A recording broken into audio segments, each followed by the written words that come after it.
Welcome to Unapologetically Sensitive, where you can learn, relate, laugh, and maybe even live a bolder, brighter life. I'm your host, Patricia Young. This is a weekly podcast where we explore the strengths we have because of our sensitivity and some of the challenges it poses as well. The information in this podcast is not a substitute for help from a licensed mental health professional. Hey there. To the creatives, healers, sensitives, and deep thinkers, how the heck are you? See, by the time you hear this, we will be well into September. Oh, it actually is probably October. How's the weather? Are you getting ready to celebrate Halloween? I just want to provide a little context about a little mini rant that I go on, and I've said this before, and I expect that taken out of context, this probably sounds pretty bad. In this episode, I say a couple times nobody would choose to be autistic, and the gremlin that you're not hearing in my head that I'm talking about is the gremlin that says self-diagnosis isn't valid. For the people that say you don't look autistic, you don't seem autistic, the people that don't believe that autism can present the way that it does, especially in me, but in high masking, late diagnosed women. And so I really hope that I have not offended anybody in the past and that it's not offensive when I say it. So it's very likely that I will continue to go on to these rants about nobody chooses to be autistic. And that's in response to the gremlin in my head or somebody saying you don't look autistic, or people are self-diagnosing and it's not accurate. Just like being an HSP, that it really explains who I am and how I'm wired. And it resonates very, very, very deeply for me. And given the choice, I don't know, I feel like I'm digging myself into a hole. I am really okay to be autistic. I want to be a face and change the narrative and the stigma around autism, which is one of the reasons why I'm being much more vocal and present about this. It would sure be a heck of a lot easier to not talk about it, because it means that I have to deal with people's ignorance and misunderstanding, and sometimes that takes a lot of energy. Am I okay with how I'm wired? Absolutely. Does it come with challenges? Yes. Does the process of discovering I'm autistic and going through a formal diagnosis and getting the written report back and the grief and the rage and the irritability, are those all part of my experience and my process? Absolutely. Am I in the unfolding process of this? Yes. If you talk to me in another 3 months, 6 months, year, 2 years, will my narrative around this be different? Probably. So you are privileged to see how this process is unfolding for me, but I really want to be clear that it is not my intention to dismiss, negate, indicate that being autistic is anything that anybody should be ashamed of or wouldn't want.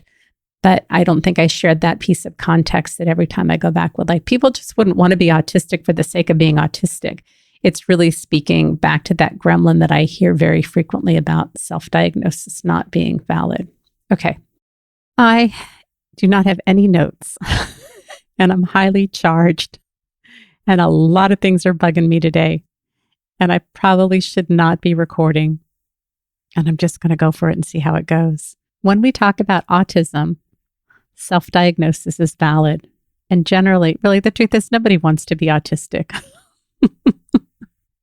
And I assure you that there is no neurotypical person or allistic, which means non-autistic. Whoever wakes up and decides or wonders, I wonder if I'm autistic.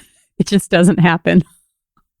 I don't know if this is a fair thing to say, but there's really not a lot of benefit in being autistic other than really understanding and honoring how we're wired and having a greater appreciation and finding our people.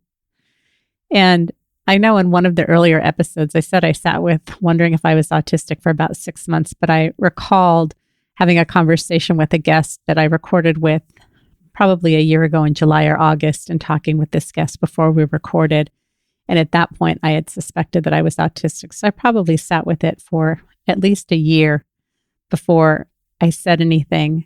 And then probably in April of 2023, I started taking online assessments at embraceautism.com, which is a place where you can take free assessments. You don't have to give your email address.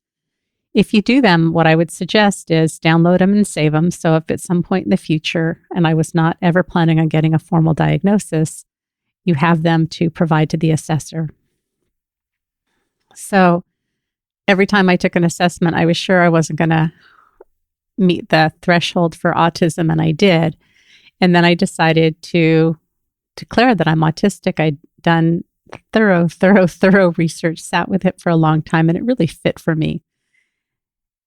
And then the self-doubt came in. Everybody who's autistic has a very different presentation. I'm very privileged in the fact that I'm very verbal. Just how I show up with my autism is not how everybody else shows up. And we are not all a little autistic. And even though they call it a spectrum, it's not linear where you're less autistic and more autistic. It really is about all the different ways that autism shows up for you. And I don't feel qualified or articulate enough to be able to explain more than that. But please be mindful if you are talking to people that people aren't less and more autistic. And there are a lot of things that I struggle with that you may not see, but if you're close to me, they're pretty evident. And I really started to doubt if I really am autistic. And I have a really hard time seeing in my childhood sensory issues and some other areas. And what I realized for me, and I want to be very clear, this is not diagnostic. I'm really just unraveling my own story and talking about what my perceptions are. And even if you don't identify as being autistic, we still don't really know a lot about HSP and the crossover between autism. I've talked about what the theories are. I'm going to say this as many times as I need to, that I don't want to offend or alienate anybody who's HSP and feels that I'm insinuating that they're autistic. If you're autistic, the view in the autistic community that HSP is a subtype of autism and HSPs are just being ableist. I'm just reporting what I've heard. I'm Switzerland in this. I want to remain neutral. And how can I communicate to the autistic community about my experience, especially if you're newly diagnosed, late diagnosed, high masking, high internalizer? And how do I communicate with longtime listeners who identify and came to the podcast as HSPs, and now I'm talking about autism? I don't have a perfect answer. This is definitely in the messy middle. What I know for me is I was an early reader, and probably 3 years old, I started to read. I was an avid reader, very hyperverbal, little professor, very parentified, and very competent. And I am a high internalizer. And it's interesting, a couple of recent things that happened that just helped me see this. One of my kids was here, the girlfriend, and anyways, trying to keep his identity anonymous. And in the middle of the night, we live in an old house that has the double hung windows where, you have to push the bottom pane up to the top to open the window. And it was about 12:30 in the morning, and he was trying to do that. And because it's an old house and the cords aren't always in the windows at the top sill, slammed down to the bottom, and it caught his thumb. And he yelled the word that rhymes with duck but starts with the letter F out loud several times. I'm sure he woke everybody up in the neighborhood. Everybody in the house that was sleeping was awakened. His thumb ended up, if it was stuck in the window, we got it out. He was sure he broke his thumb. So we all got up to console him and talk to him. And because he's very reactive, he was supposed to golf the next day with my husband. And, he's like, this ruins everything. And we kind of calmed him down. And the next morning I was talking to his girlfriend, and I would never, ever in my life yell out loud in the middle of the night and disturb people. It's just, I'm an internalizer. I'm not an externalizer. And his girlfriend was saying the same thing. And both of us said, we'd probably be happier if we did, if we just got mad, because he often gets mad very quickly and he gets over getting mad very quickly. But that is just not how I'm wired. I am an internalizer. And to illustrate my point, when I was in high school, it was the summer before my senior year, I often got really bad stomach aches, and I got a really, really bad stomach ache. I was up all night. This is the time when we had bean bags. I couldn't lie down. I sat up in a chair all night. I didn't want to disturb my mom. The next day she went to work, and I remember laying on the floor by the front door because we had a screen door and it was really hot. And she came home and she decided to take me to the emergency room. And they poked and prodded on my stomach. And I'm like, yes, this hurts. Yes, that hurts. I'm not a screamer. I'm not a flincher. That's just not how I roll. They admitted me for observation, and the next morning I told them I'm pretty uncomfortable, and they decided to take me in for exploratory surgery. So this is Friday, and Wednesday night is when I was sick. Turns out my appendix ruptured. I had peritonitis. I did not scream. I did not flinch. I did not cry. That is just not how I'm wired. I am a very, very, very heavy internalizer. And for me, I had stomach aches a lot as a little kid. I didn't want to go to school when it was time for summer camp. That little bus would come to pick us up, and sometimes I would hide. They'd come and ring the doorbell, and I'd hide, and I wouldn't answer the door. When I was in elementary school, I went to a school on the campus of UCLA, and it was 2 city buses away. I was probably 8 years old. And I would leave, I'd sneak out of school early and go across the UCLA campus, stop where the vending machines were, try and look on the floor for change so I could get candy from the vending machines, and then take 2 city buses home because it was just really hard being at school and I just wanted to be at home. So these are the things that showed up. I was not ever disruptive. I was talkative in class, but always did well, performed well. I was asked to not bring books to school because all I wanted to do was read, and I was an avid reader. And I think it's how I dissociated. I also think that because food was such a big deal for me, and I'd always sneak money from my mom's purse and sneak to the store and get candy, I think that is also another way that I self-soothed and I dissociated. I think the world was just too much for me, but I wasn't aware that that's what was going on. It's just how I internalized. So as I was doing a lot of my research on autism, I often didn't see myself in the descriptions of autism. And most of the criteria for autism was based on white boys who externalized. And what we even know with ADHD is boys will get a diagnosis, I think it's about 5 years, give or take, earlier than girls get ADHD diagnosis. And again, boys tend to externalize. They're talkative, they're jumping around, they're interrupting, they're not paying attention, they're being disruptive. Where girls and women, if you're assigned female at birth, we are raised to not make waves, to not be too much, and to be polite and to take care of everybody else's needs and feelings. So we fly under the radar and we figure out how to get by. Also, I'm realizing that the books that I read were often about children, families. And as I got older, I loved reading about feral kids. I loved reading self-help books. I think I learned how, I don't think I consciously knew this, but I think I was trying to learn what are the social rules? How do people function? How do people manage when people don't get what they need? How do they get what they need?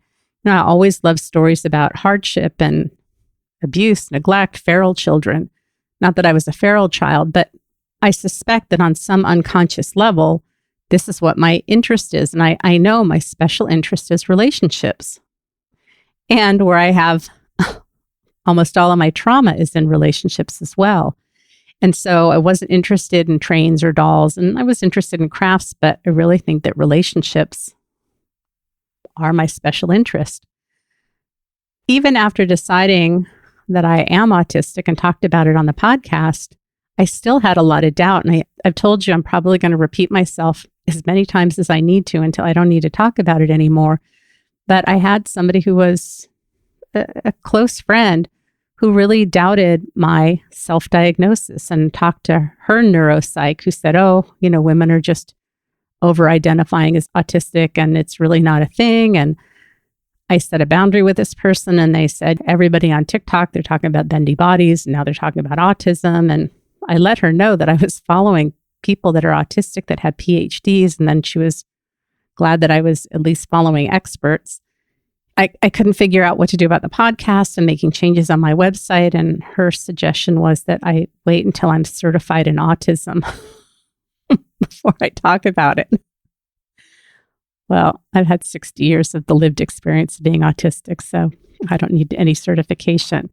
I just felt like my lived experience could not be honored. And this was a relationship breaker. I really kept staying in there trying to help her to understand, and it just didn't work. And so this process of declaring that I'm autistic, then I decided that I really did want to get a formal diagnosis because this am I, aren't I feel confident in the fact that I'm autistic, but what if I'm not? was really weighing heavily on me, and I decided to get a formal assessment. What I would suggest is if you are thinking that you're autistic, I would ask, how do you figure if somebody is high masking? How do you account for that? I'm lacking in words right now. How many high masking females have you assessed? How many of those do you come up with a diagnosis for autism? And I had a couple of screenings that I had to take. I also included all of the assessments that I'd taken through Embrace Autism. There was a narrative to complete. By the time I got 8 pages, I sent it off because I thought if I keep it open, I'm just going to keep adding to it. And I think that need for thoroughness is also indicative of being autistic. We want to be thorough. We want to be prepared. We want to have all the information. I think oftentimes my being pedantic is about exactness.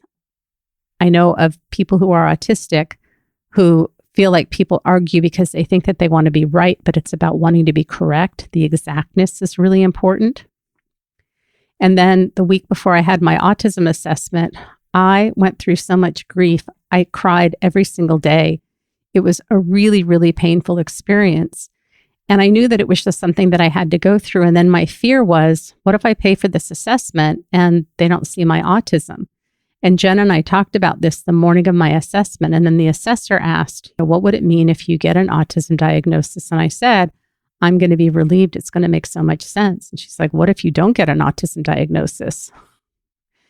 And what I had realized is that I'm going to have to live with the fact that I know that I feel autistic. And if you're not able to see that today, then I'm going to have to live with that knowing, even though you're not able to find it or I'm not able to show you on the markers. And I asked her, is there any way that I can cheat the test? And is there any way that I can manipulate you? Because my concern was even getting a diagnosis, I would still question whether I was autistic. I got very skeptical prior to my assessment and told you I had 2 HS therapists that identify as autistic. And now we've got 3 therapists and then myself that all identify as autistic, and we are connecting and meeting on Zoom, and we've got a Marco Polo group and we text, and it has been the most delicious, comforting, validating experience and just what I need because they get it. And one of the things that happened a couple days before my assessment is, I'm wondering how much information I can share. So there's an activity that I do, and I had talked to somebody that I do this activity with, and I was told that there's going to start being an additional charge for this. I don't have a problem with that. When I went to do this activity, I wasn't able to pay. And when I came back, I said, with the money in hand, I understand there's a charge and I just want to give you the money, and was told not to worry about it. And I felt confused. And so I'm like, well, then the next time do I give you money? Because there's some places where I do activities where you do have to pay, but sometimes the first time they don't make you pay. And so I didn't know. And they said not to worry about it. And, my little autistic brain is like, where's the rule? The rule is we have to pay, and you're telling me not to pay, and I'm confused. And so I said, I don't do very well with ambiguity. And so I'm confused. I need the rule. And then they gave me contextual information that helped me understand under what circumstances they would be asking for extra money. And I walked away incredibly skilled and adept at handling these vague, ambiguous situations. But I went to my car and I sobbed because I realized how often this happens to me and how stressful it is. Even though on the outside, I've learned to navigate this very, very well, but having this awareness now of how often this happens, and I just don't know how to interpret it. And another thing that happened is a friend texted me and said, hey, I'm doing this thing tomorrow at this time with these people. And I texted back and I said, either you're inviting me to join you, in which case I'm not free, but thank you for inviting me, or you're just letting me know what you're doing tomorrow, and I hope you have fun. That like the communication was not clear to me, and whether this person was communicating clearly or not, or I just don't understand the rule. It's ambiguity, and it's really challenging for me to navigate sometimes. And just seeing how often this shows up and how much pain and grief I was experiencing about how much I struggle. There's another situation I want to talk about, but I'm not sure if I'm going to. So let me move forward, and maybe I'll circle back. I really struggle because I worry that it's going to sound like I'm throwing people under the bus. and I want to talk about real situations that happen. It's not my intention to throw anybody under the bus, even if I don't name them, but I don't know how to talk about these things and how they impact me, because I know that I'm not the only person that they impact. But I don't want to alienate people, and I really am struggling deeply with this. But let me move forward. It'll be a week tomorrow that I had my formal autism assessment. It was a 2.5-hour Zoom call. I was incredibly nervous. Steve was gone. He went away overnight to spend the night with one of our kids and to golf with them. And I was by myself, and I was incredibly nervous in the morning. And Jen talked to me. My autistic friends reached out to see how I was doing. It just was really tense and all worked up. And it's kind of nice that this assessor had a video link that did an introduction before we met. So I had a sense of who she was. That really helped. We went through the assessment, and there were things that I'd forgotten to put in that I made notes on that she asked about. But she asked me so many questions. And as she asked me these questions, it became so evident to me how much I struggle with things. And I think going back to these examples that I gave you where the rules weren't clear, I navigate these things beautifully. And if I didn't have the awareness of being autistic for years, I didn't even think about this stuff because I know how to navigate ambiguity. But having this awareness of how much I struggle with it, that's where the pain came in. And it's made me wonder about if I would have been assessed before I suspected I was autistic, would I even have the awareness that these things were an issue? And one of the examples is it asked about, am I affected by strong smells? And my son and my mom have super sniffers, and they can smell things that I don't even smell. So I don't think about smell being something that's offensive to me, or that I'm sensitive to smell. But I was around something that was very odoriferous, and it's supposed to be very pleasing. And I found it incredibly offensive and had to leave the room because it just was too strong for me. But because I've created a lifestyle where I don't go to work and the people in my life don't wear strong smells, it wouldn't have even been on my radar. And so I just wonder, and the assessments will ask you questions about how do you do in these situations? And if I thought about how do I do with the people that I care about that love me, I don't have any issues because I've created a really great support system.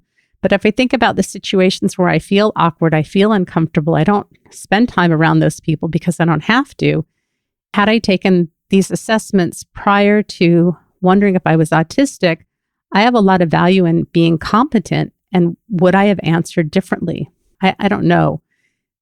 It did become incredibly apparent to me as I answered all of these questions that I sure felt pretty autistic and could see numerous areas in my life where I struggle with things that are clearly autistic.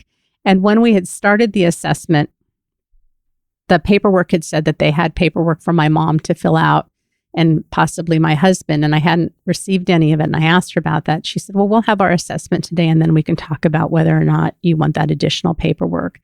And at the end of the assessment, I said, are you feeling like you need to have collateral information? And she said, no. Do you feel like you want us to have it? And I sure felt pretty autistic at the end of that assessment. I don't know if she was supposed to give me any indication. I don't know if being a therapist, having insight that I do. She said something, and then I asked her again. I said, so is it fairly safe to assume that the baby's autistic? Not that I'm a baby. And she said, yes, wink, wink. And I really appreciate that. I think it would have been very difficult for me to have to sit for. I don't have my next appointment where we'll meet and we'll go over all the results, and then I'll get a written report from her. But I felt a tremendous sense of relief and validation. And it wasn't because she said I was autistic. It's because as she asked me all of these questions, I really could see all these places where I've struggled. And again, on the surface, it looks like things are fine because I know how to navigate ambiguous situations. I know how to be social. I know how to navigate these things. And I internalize a lot of my behaviors. So a lot of my repetitive and stimming behaviors have been thinking about things, processing about things, getting stuck on things. And I have had a couple things going on today that are just really frustrating the heck out of me. And I'm having a hard time letting them go. And I have a right to feel really frustrated about them, that the registration for the online HSP course, which by the time you hear this, it's already underway. I sent information to my website host on a Sunday so that they'd get the registration button up on Wednesday. And on Tuesday, I realized it wasn't up. And so I sent them an email going, this is pretty urgent. Nothing. Wednesday, it wasn't up. And somebody emailed me and said, hey, I want to register for the course. I'm like, I don't see where I can register. And it finally went up on Thursday. And then I'm updating my website. So I sent a bunch of updates and changes. And because I'm working more with neurodivergence now, I have a page just for HSPs. And I want to take that down because I want to talk more about neurodivergence. So when I sent a couple of updates to the website, I said, please keep the HSP groups page, but take down the HSP page. And this morning before I went to Aquafit, I noticed that all the changes were made except for the homepage.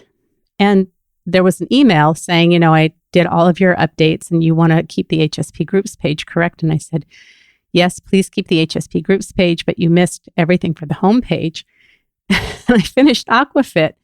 And now there's no HSP groups page, so nobody can go and register today. There was a podcast episode that was released where I talk about the HSP groups. There's no HSP groups page. There's no place to register. I sent an urgent email to the web host hours ago. There's still no HSP groups page back. And, this is my business. And I'm telling people, this is where you go to get information, and it doesn't exist. And they don't have a phone number. These are things that I find incredibly irritating and frustrating. And when we talk about competence, it's just really, really hard for me to deal with. As I realized that relationships are my special interest, I'm looking at how many people have left me in relationships.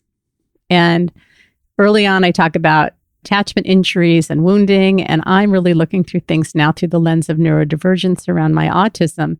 And I've had a couple of incidences recently, and I've shared some of these with you. And again, I'm going to talk about this as long as I need to talk about it. But I have somebody that I've been using Marco Polo with for a few years, and the polos have been getting further and further apart from maybe 2 weeks to 3 weeks to now to a month. And when my foot was infected, I posted on social media that I'd been to the ER. My foot is fine now. I'm all healed. I'm back to paddling and in the water. So this person reached out to me on Messenger just to check in, and they just had a surgery, and I acknowledged I really hadn't been very present for them. And, we talked about, I asked, is Marco Polo working for you anymore? And so we had a couple email exchanges or message exchanges, and it turns out that they're really involved in what's going on in their life, and Marco Polo isn't working, and can we still be friends? And this came at this time when I'm moving through this grief around my autism, and I had a really big reaction. And I sat with it for, I said, I'm going through something really hard right now. Let me get back to you. And finally, last night, I was able to craft a response that really helped me see that what I want in my life are people that want the same or close to the same level of engagement that I do. I know that's not going to work for everybody. I know that it changes. Jen has been on vacation for a week and she wanted to unplug. So I totally support her in doing that. So I want to be very clear that it's not like, well, I want people to show up this way. And if you can't show up, then I can't be your friend. I'm not saying that. But to communicate once a month is not really satisfying for me. And while I had some feelings about this person, kind of the feeling of them abandoning the relationship, what I also said is, this has given me a chance to reevaluate what I want in relationships and what works for me. And right now I'm wanting people that are going to show up in a certain way, in a certain frequency. And it's very clear that we're wanting very different things right now. And so and they also said they wanted to stay friends. And I said, I'm fine staying friends, but to me, that feels more like an acquaintance if we're not having any contact. That in my autistic brain, I just don't have a box for that. And I know that when I have a charge on something, it takes me quite some time before I can kind of come down to center. And I know that when I was doing some flying earlier this year, I was in the city that they live in, and I reached out and said, hey, I have a couple hours layover. Do you want to get together? So I trust it will work or it won't work. But instead of having this narrative of they're abandoning me, they're not showing up for me, it's giving me an opportunity to see what is it that I want, and is this meeting my needs, and do I want this? The other relationship that I've talked about too is another Marco Polo relationship of somebody I've talked with for years at least 3 years prior to the pandemic. And we spoke very frequently, and then the contact got more and more distant. And I reached out and said, hey, is everything okay? They said, yeah, everything's fine. I'm just going through a lot. Fine. Another couple of weeks, I said, hey, if it's me, can you just tell me? They said, no, it's not you. Haven't heard from them since April, and now it's August 22nd. And what I realized is I want to have people in my life that can communicate with me. I understand if you're going through something. I understand if you're needing space, but to just ghost me in a relationship doesn't work for me. The other thing that this bumps up against, and I haven't talked a lot about this, is it's called PDA. It's pathological demand avoidance, which I do not like. The other name for that is persistent drive for autonomy. I kind of like to call it, you're not the boss of me. And anything that takes away my sense of autonomy, in most people, males, not all, it brings up a fight or flight response. For me, it brings up a people-pleasing and fawn response, which is one of the fight or flight responses. We go into fawn. And when I had my autism assessment, I'd taken some kind of assessment for PDA, and I did not meet the clinical threshold, even though it feels very true for me. And when I had my assessment, I was explaining to the assessor, and part of what I explained is, this Marco Polo has been sitting in somebody's inbox for a month, and I have a sense of loss of autonomy that I shared something about myself with you, and you're not paying attention to me. I'm sitting in a box. I'm having a little fear of judgment, and if you're judging me, it's okay. And I ended up going in and deleting the polo because they had said that they wanted more in-person things, and I thought, I have a loss of autonomy. I shared something that was important to me. You didn't listen to it, and I'm going to delete it. And looking at previous relationships before I was married, if I broke up with a boyfriend, I wanted to get rid of everything that belonged to them. Again, I need to have a sense of autonomy that this is what I want in my space. This is what I don't want in my space. There are lots of ways that PDA can show up, and I'm pretty clear about a number of the ways. When I had the infection in my foot, I had a loss of autonomy. I wasn't able to kayak. I wasn't able to go to water fitness. It broke my routine. I need my routine. I do well with my routine. It created a loss of autonomy. And then I had all the side effects from the antibiotics, and that activated my PDA. And when that happens, I get very disempowered. And because I don't act out and yell and have a tantrum, I often tend to act in, which means I get depressed, my mood lowers, I start using food. And even though I used the word depression, I was very clear that it wasn't depression, but I felt very disempowered. And for me, now having a diagnosis of autism, I'm looking back over what was labeled as anxiety and depression. And for me, I'm not taking this away for anybody else. You own what works for you. I think that so much of it was about relational trauma and feeling disempowered and feeling misunderstood and having a loss of autonomy. And because I don't act out and get angry, I act in. That's what it looks like. And I have one other situation that I'm really reluctant to talk about because I don't mean to cause anybody harm. But when I was going through this 6 days of very, very deep grief, I met with a friend and talked about the struggles that I was having and how it was showing up. And what they said, and they meant this very kindly, and I refer to myself as being intense. They said, you're intense to be around. I'm like, yeah, I know. And they said, for 2 to 3 hours, they really enjoy being with me. But beyond that, it's a little bit hard. I know that their intention was not to be unkind, but that doesn't feel like that's very helpful information for me. And post-diagnosis and post the relief, I am feeling a ton of rage. And the rage is about how many times I've been told that I'm too much, I'm too depressed, I'm too intense, I'm not this, I'm too much of that. And I really believe that it was me. And I'm just going to use this specific instance, and I don't mean it specifically with this person, but for 60 years of my life now, I have been trying to fit into what neurotypicals want me to be and figuring that I am too much and I'm too intense and I'm too analytical and I'm not this and I'm not that. And you know what? Neurotypicals talk about things that are not interesting to me. We've talked about small talk before. They talk about all kinds of things that have no interest to me. But if you're my friend and I care about you, I'm going to learn how to be interested in the things that you're interested in because that's what a good friend does. That's what a good parent does. That's what a good spouse does.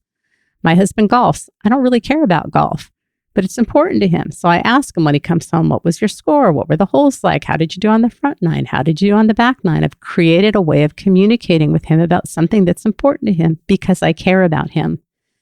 But this idea that other people view us as being too much, and Susan Craker said this on one of the episodes about maybe I'm not too much, maybe you're not enough. And I thought this, why is it, I have a 2 to 3 hour expiration date and that the clock starts ticking when we get together. Maybe you're not enough for me. Maybe your emotional intelligence isn't high enough. Maybe I don't care about listening to the things that you talk about. Maybe it's exhausting for me to be interested in the things that you're interested, but I've been doing it because I've had to do it all my life and I have to do it every time I leave the house and am with neurotypicals. It's not my intention to create an us and them. That's not where I'm coming from. But I have felt marginalized my entire life. And when is the narrative going to change that? Maybe I'm not too much. Maybe you're just not enough. Maybe we need to meet each other in the middle. And why is it that we are always getting these messages about what is wrong with us? Because the expectation from neurotypicals and holistics, non-autistics, is that we need to be more like them. And we've had to pretzel and contort and chameleon ourselves into what is acceptable. I'm feeling a little bit uncomfortable and vulnerable because I am frustrated and angry, and I'm in the stage of rage right now with my processing and this autism diagnosis. I know I won't be in this place for forever. I've really working on a way to make it very empowering and to ask myself, instead of feeling rejected or abandoned, do I choose you? Do you have the qualities that I want? What do I want in my relationships? And that's where I want to put my energy. And I'm not really good at looking at relationships and seeing if the relationship is meeting my needs. Is that true for you? Have you learned how to assess a relationship? We've talked about reciprocity. And again, if I've said anything that feels hurtful, that is not my intention. I do not know how to talk about this without using specific examples. I guess what I could do is make up clients or make up friends or change the situations. That's a little challenging for my brain to do, but it is not my intention to hurt anybody's feeling or make anybody feel less than. I do want to look at this other side, that maybe there's nothing wrong with us and maybe we need to feel okay about that. I think that's all that I want to say. I'm hoping I don't have embarrassment about feeling passionate about things, but I feel like this is part of the unmasking. And part of the unmasking is also not going into situations where I'm not cherished, valued, and appreciated. There are places where I have to go where people don't love and appreciate me, but I'm also in this place right now where I only want to go where I'm really valued. And another friend knew that I was getting my assessment. And when I ran into her at a get-together and was telling her about it, she just said, I love how you lay things out so clearly for me. And as I was getting to know you, you just let me know about yourself. You asked me such in-depth questions. I felt really seen by you. I feel like I understand you. It's easy for me to be around you. Those are the type of people I want to be around. It's not like we get together and the 2 to 3 hour limit, the timer's started and tick tock, it's running out. I deserve to be around people that see my value. And so it's my job to decide if I want to mask or unmask and if I feel like I'm too much. But I'll tell you, I'd much rather be around somebody who tells me how much they appreciate me than somebody that I feel like, because of their limitations, they have a hard time being around me because my too muchness, their not enoughness. I don't know how to communicate without sounding hurtful or unkind. My hope is that this resonates. Even if you are not thinking about autism, where do these things relate to you, and where do you struggle, and where do you want more understanding and compassion, and what are you wanting in your life? I think that's the best I have for right now. Remember, sensitivity is nothing to apologize for. You have a right to be here. You have a right to be around people who love and appreciate and embrace you. It's okay if people think you're too much. It's okay if you have a timer on when you're around people because they don't have the capacity for you. It's okay if people don't understand you, they don't get you, they don't like you, they don't agree with you.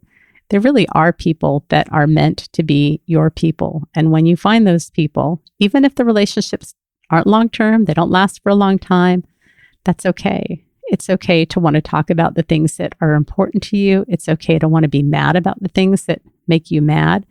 You don't have to get over it. You don't have to tamper your feelings down. You don't have to pretend like it's less than because people don't understand. You have a right to feel joy and peace and beauty, and to just be okay with the messy way that the world is, and maybe the messiness of being human. I don't know. I hope you're doing well. I appreciate each and every one of you. Have a great day.